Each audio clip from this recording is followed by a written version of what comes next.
The text message glared at me from my screen at 2:17 a.m. Don't come. Please. Whatever you do. Stay away. My sister had never sent anything like this before. My hands trembled as I threw clothes into a duffel bag, car keys already in hand. Sometimes love means ignoring the warnings. Sometimes it means running straight into the fire. If this story resonates with you, please take a moment to like this video and subscribe to our channel. Your support helps us share more stories that touch the heart and soul. Now, let's continue. I hadn't spoken to Eliza in 3 months. Not since our fight at Dad's funeral, the one where I accused her of abandoning the family when we needed her most. The one where I said things I could never take back. But siblings have a connection that transcends even the deepest wounds, and something in those 5 simple words sent ice through my veins. The highway stretched before me like a ribbon of darkness as I drove through the night toward her remote cabin in the mountains. My phone rang repeatedly, her number, but I couldn't answer while driving, and part of me was afraid of what I might hear. Each call ended with no voicemail.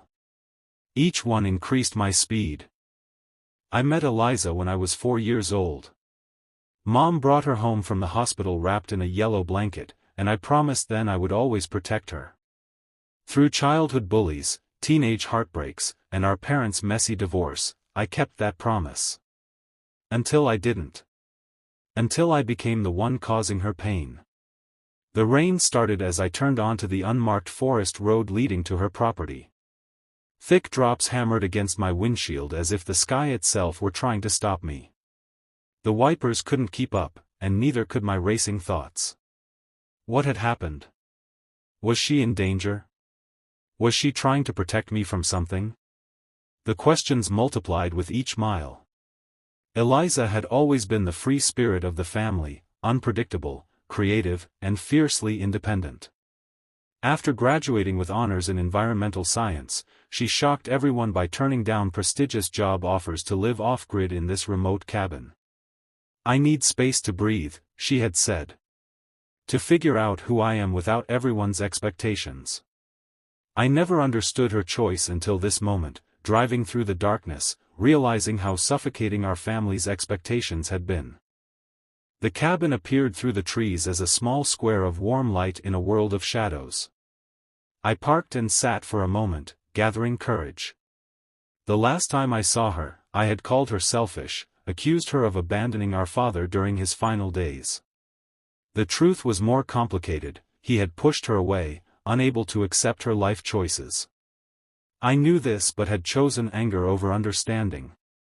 Taking a deep breath, I stepped into the rain and approached the cabin. No sounds came from inside except soft music, Debussy, her favorite since childhood. My knock echoed like a gunshot.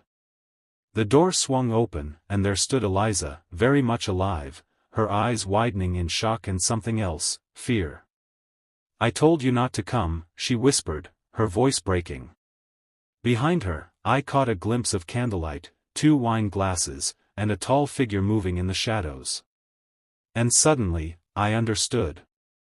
"You're not in danger." My voice sounded hollow. "No. Not the kind you're thinking." She stepped onto the porch, closing the door behind her. Rain soaked her sweater, but she didn't seem to notice. "Daniel, I'm trying to start over. To heal."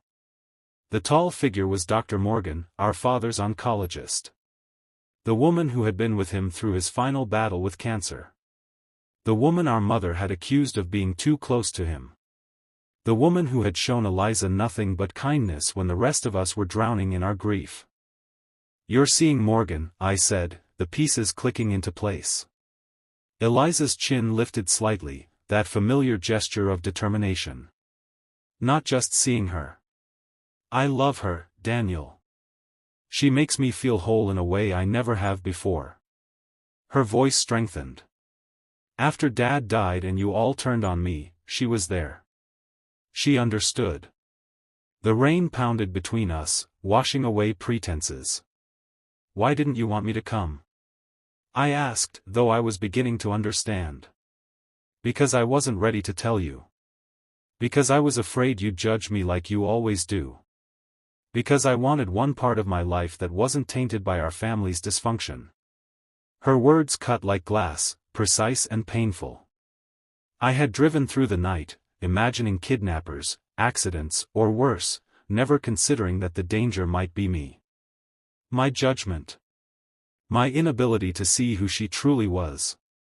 "I'm sorry," I said, the words inadequate but necessary. "I shouldn't have come." "No, maybe you should have." Her expression softened slightly. "Maybe it's time we stop running from each other." The door opened behind her. Dr. Morgan, Catherine, stood there, her face kind but wary. "Everything okay?" "My brother was just leaving," Eliza said, but her hand reached for mine. "But he'll be back for dinner next week. If he wants to." That night changed everything between us. Not immediately, healing rarely happens in a single moment, but it began a journey of reconciliation that would transform both our lives. Over the following months, I learned to truly see my sister for the first time. The weekly dinners at her cabin became a sacred ritual. Catherine, initially a silent presence, gradually revealed herself to be the anchor Eliza had always needed. Their relationship wasn't the scandal my mind had initially conjured but a genuine connection built on mutual respect and understanding. 6 months after that rainy night, our mother joined us for dinner. The tension was thick enough to cut, but Catherine's calm presence and Eliza's newfound strength kept the peace. By dessert, Mom was asking Catherine about her research, making a visible effort to connect. "Why did you really come that night?" Eliza asked me a year later, as we sat on her porch watching a summer storm roll in. "After I specifically told you not to?" I considered the question carefully. Because sometimes love means ignoring the warnings. Sometimes it means running straight into the fire. She smiled, recognizing her own words from my journey that night. "Even when the fire turns out to be nothing more than a cozy hearth?" "Especially then," I replied. Life rarely gives us clear directions. The messages we receive, whether from others or our own fears, often say, "Don't come. Don't take the risk. Don't open your heart. Don't forgive. Don't change." The courage comes not in obeying these warnings but in recognizing when to disregard them. Eliza and Catherine married the following spring in a small ceremony by the lake near their cabin. Mom sat in the front row, dabbing tears with Dad's handkerchief. I stood as Eliza's witness, watching my once broken sister radiate a joy I had never seen before. That night, as the celebration continued under strings of twinkling lights, Eliza pulled me aside. "Thank you for coming that night," she whispered. "For ignoring my message." "Always," I promised. "Though maybe next time include a few more details before you tell someone not to come to your romantic dinner." Her laughter rang out, clear and free, the sound of someone who had finally found her place in the world. Sometimes the messages telling us to stay away are the very ones we need to challenge. Sometimes the journey we fear most leads us exactly where we need to go. And sometimes, the act of going anyway, of choosing connection over caution, becomes the bridge that carries us back to each other. As I watch my sister now, surrounded by the family she has created rather than the one she was born into, I understand that the bravest thing we can do is to show up. To go anyway. To trust that even in our brokenness, we are worth the journey. If this story touched something in you, please consider subscribing to our channel for more content that explores the complicated, beautiful mess of human connection. And remember, when love sends you a message saying, "Don't come," sometimes the most important thing you can do is go anyway.